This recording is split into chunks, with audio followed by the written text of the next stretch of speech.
Hi, everyone. Welcome back to part 2 on our conversation about Christian animism. I'm here with Sean and Dina, and I'm Patty, and we're looking forward to extending the conversation. We're so enjoying talking together. We hope this is enjoyable for others as well. We're going to talk a little bit about what we're experiencing as the seasons are getting ready to change here at the end of summer. And I have a little quote that Dina just shared that we all thought was really lovely. It's by Sharon Blackie from If Women Rose Rooted. I think I'm reading that correctly. We are wild creatures still at heart. And if we listen to our hearts, we will remember how to listen to the song of the fierce-beaked, wild-winged little wren who, hopping from tree to stump, shows us the way home. It's so beautiful. Love that. So the question we were going to talk a little bit about was just what we're experiencing, what we're seeing, what we're thinking about here at the end of summer as we're getting ready to move into fall. We're into August now, and things are changing a little bit, not as fully as they will coming up soon, quickly. So what are you all thinking about that? Sean, you want to go first with this? I'm still trying to get my thoughts together. Sure. Yeah, I can go. I mean, so summer's end, which for me sort of it begins at Lammas, which for a lot of people it doesn't, but that festival of Lunasa Lammas around August 1st, it feels like that's sort of in the middle of summer, and yet at the same time, for me, that's when the shift starts to happen. Actually, some of the temperatures start changing. We'll still get blasting hot days, but there's something different about the air. And that was, of course, in the Celtic world, that was the beginning of the first harvest festival, and Anglo-Saxon world as well. First harvest festival of several that would still be to come. But to me, it does represent the beginnings of a shift from the green, verdant green of summer into the beginnings of the tinge of gold. I loved in that poem that you read there that it was the wren finding, this beautiful little, very druidic bird. The wren is a very important bird in Druid tradition, but finding its way home. And it just, that phrase reminded me of harvest home, this time when we're bringing in the harvest. Now, a lot of us are no longer out on the land actively farming. I know that, although some folks still are, and that's really important. But I think for any of us who have gardens, any of us who are going out and doing some fruit picking, the apples are all around where I am now. So Janice has been making applesauce and drying apples and stuff. That sense of, for me, moving into the autumn. So not quite into the fall. For me, fall is September, October, but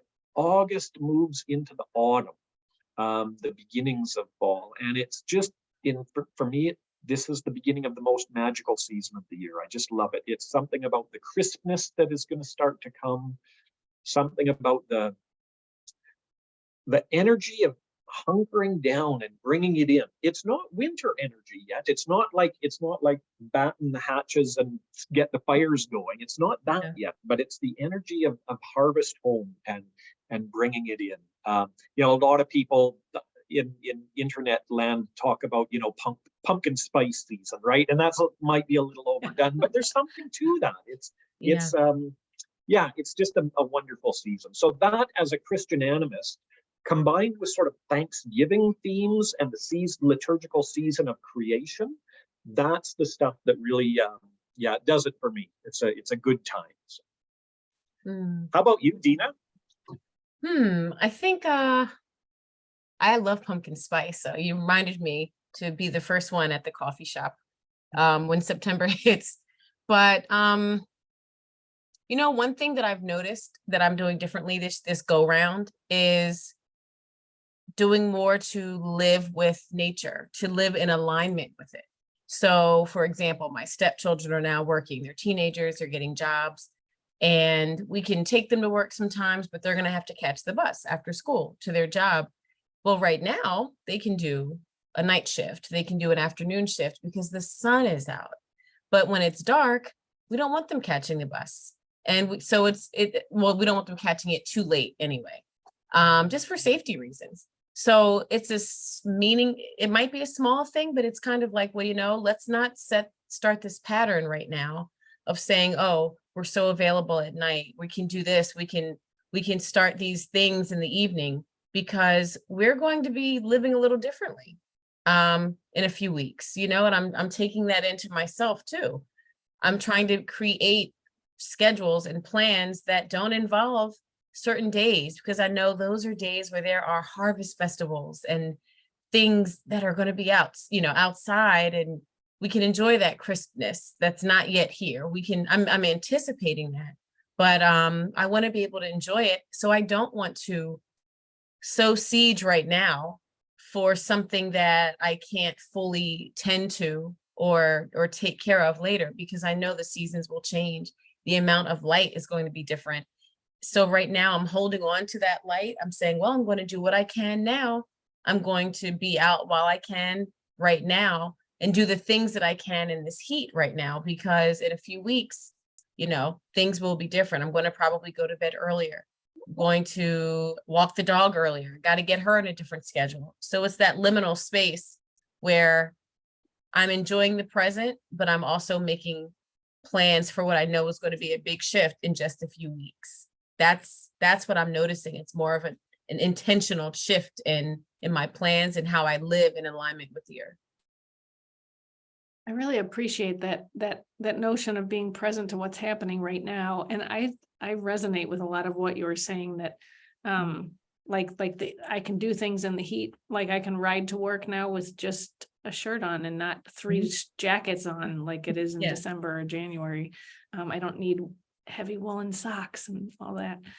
So appreciating that, but then also just being mindful that the change is coming and that soon the leaves will be changing. And Sean, you mentioned that quality of the air, that I've noticed it too. The last few mornings, I ride probably about 6 o'clock in the morning. And so the sun is just coming up, and it does feel different. There's a slight coolness to it, but it's not, it doesn't feel the same as it does in June. I think I just lost my train of thought. Okay. We have those moments. Autumn is about letting go. So that's right. Even letting go of what you were just about to say. The whole Lammas that you shared when we talked about Lammas, and I was in the process of making sourdough for the first time in many months. And you had mentioned that one of the things of celebrating this sort of first fruits of the harvest, we're thinking about harvesting grain here. We're not thinking about what we'll be harvesting, you know, later on in the fall, or in the autumn. And that loaf ended up rising. I wasn't sure if it was going to or not. And it was quite tasty. And because of what you said, I cut it in half and shared it with our upstairs neighbor, and then shared some with grandfather Cottonwood.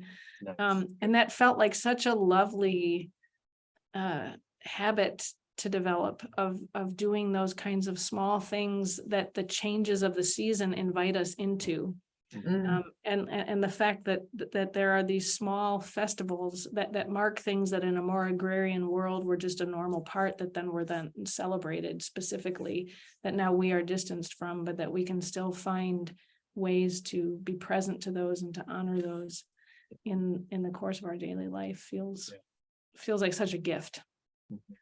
I also, Sean, you distinguished between autumn and fall. Can you say a little bit about that?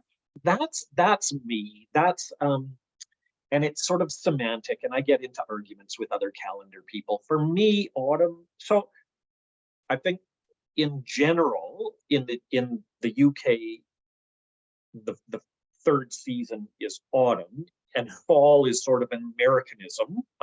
That's how Oxford people talk about it.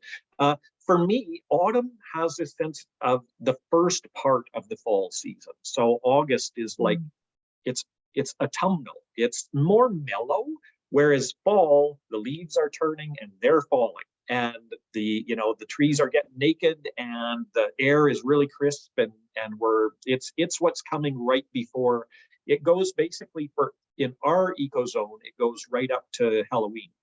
And once Halloween comes, the snows are coming very soon thereafter, and they'll stick around for 6 months. So we're into winter after that. So yeah, I differentiate between autumn and fall, but they bleed into each other. Sure. And I definitely, that was one of my things I had to learn when I moved to the UK, that fall was not a word that we used. Autumn was a good word, and I appreciate that, and I learned. So as a Canadian, I get to blend the a little bit of both. both. Exactly. Well, and now if I say autumn here, that sounds strange to people. They're like, why are you saying autumn? It's fall. So, and I think one other piece that I feel like you both kind of touched on, moving back to North America after living in the UK for 3 years, we were so much farther north. And Sean, I think you experienced this still. Here it's now well past dusk by 8:30, and by 9 it's dark. And in where we were living in West Yorkshire, it was light pretty much. There was light all night around the time of the solstice. And that's been a really big adjustment moving back, and it gets dark so much earlier. And I miss that. I miss that light and that much longer stretching into the autumn season. So I appreciate the fact that has made me more aware of, what has it been, 60 days relatively since the solstice. And so a minute a day, we've got darkness so much earlier, because we're so much farther south. So just appreciating and being aware of how that makes you recognize the way things are changing, and just the magnificence that it's this very subtle shift in the Earth's direction that now shifts us moving toward winter and bring the southern hemisphere out towards spring and summer. That's just miraculous to me, and that we're just the right distance from our sun for that all to progress, and that we get to see this minute by minute, day by day, as that shift happens, as we make our way back around again. Well, and I love how that came out in Dina's reflection, your reflection, Dina, about, like paying attention to that and actually having that set some priorities in the way we plan our schedules, like very practical, right? Like, don't plan things as if you're planting new in the spring, because that's not the right time. Now's the time for sort of consolidation, rather than, like doing something totally different and new. So just all of those things that we get to, that I think Christian animism, among other spiritual paths, invite us to really pay attention to, the sign, the scriptures talk about God putting the signs in the heavens for a reason, to direct our attention to the way we live. So. Absolutely. Definitely. Well, friends, it is just such a joy to talk with you. I look forward to our next conversation and wish you a lovely afternoon. And to any that might be listening, to you as well. All right. Good stuff, folks. Till next time. Blessings.